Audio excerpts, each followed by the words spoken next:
Jay Bartlett. I'm a mechanic here at Bicycles Unlimited and I'd like to take you on a video trip of the JEM Trail. Alright, leaving from Bicycles Unlimited to get to the JEM Trail, you have a couple of options. First off, you're going to want to hit Highway 9 to Hurricane. When you get into Hurricane, you have a split at Highway 59. You can go up 59 just as top of the Hurricane Cliffs. You'll look for your second left hand. It is marked as JEM Trail. That's going to be the upper trailhead on the JEM Trail. This video shows, and actually my preferred way to do it would be go on Highway 9 like towards Zion National Park. When you get to Sheep's Bridge Road, which is just as you enter Virgin, you'll take a right there. Follow the Jeep road down, dirt road down just over Sheep's Bridge. Just as you go across that, you're going to have a right turn. And just follow that in about 1/8 of a mile to the trailhead there. And then you can do a couple options as well. You can go ride up the Jeep road as these guys are doing on the video, or you can actually out and back JEM Trail itself. From the top end on Highway 59, it's a fast descent back down towards the Virgin River and Sheep's Bridge Road. But then again, you will have to climb back up out. So I actually prefer coming into Virgin first, get the climbs out of the way, and enjoy your downhill coming back in. This video was shot by Brandon Andrus with a GoPro HD camera, which are available here at Bicycles Unlimited.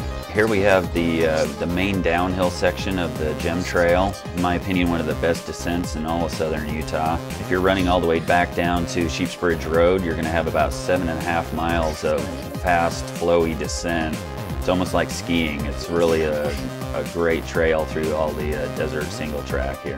Coming up on the switchbacks, one of the more sketchy sections, really the only sketchy section in the trail. You notice it's quite tight here, quite loose. A lot of people will opt to actually walk this section, but there has been some improvements to it in the last couple of years to where it makes it quite a bit more rideable. Beyond this section, everything is just fast and flowy. We're dropping into the main wash coming out of the switchbacks at this point. Again, very fast, very flowy. We're going to pop up back out of this wash here in a moment, get back onto more of the hard-packed single track. Again, some of the fastest, funnest stuff around. You're going to have a lot of little poppers and little jumps and such coming over. A lot of twisty, ski-like kind of stuff for the next several miles. You know, anywhere you're riding here into southern Utah, you're definitely a long way from help at any point. I definitely recommend carrying a lot of water. Carry some energy foods with you in case you start bonking along the way. You don't want to get tired and not have any fun on this trail. Definitely a spare tube. You're in a lot of, rock and desert type environment. Flats are always a possibility. Have an inflator and such like that. Some basic tools are always a good idea out here as well.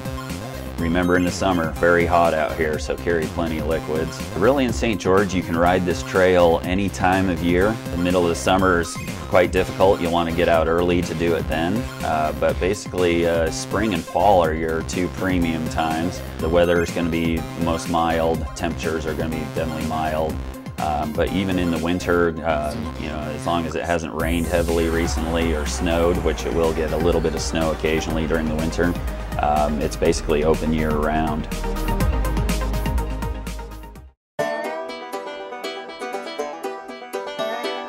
JEM Trail is good for basically any kind of rider. If you start at the Virgin end off of Sheep's Bridge Road, even if you're a beginner, you can basically run it as an out and back. There are some climbs in it, but nothing too seriously difficult as far as climbing goes. So if you do get tired and feel the need to turn around, you can always just head back. If you go all the way to the top or from the top down, you can basically run it as fast as you want and as hard as you want. So it's really a good trail for any level. One word of warning coming up from the Virgin side, there are some exposures to cliffs. You do get quite close to the cliffs in a couple of places, but you're not there for very long. So if you're a little queasy about that kind of riding, you may want to opt coming in from the Highway 59 side and just dropping in and not using the lower end of the trail. It's gorgeous down in here though. You get a lot of views of the Virgin River and just really pretty stuff, but there are a couple of places where you're quite close to the edge. But other than that, it's a good trail for just about anyone.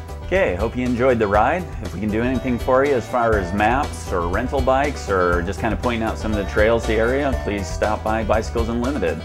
We're located at 90 South, 100 East, which is basically right on the corner of 100 East and 100 South here in the middle of St. George. Our phone number is 435-673-4492. We're open 9 to 6 Monday through Saturday.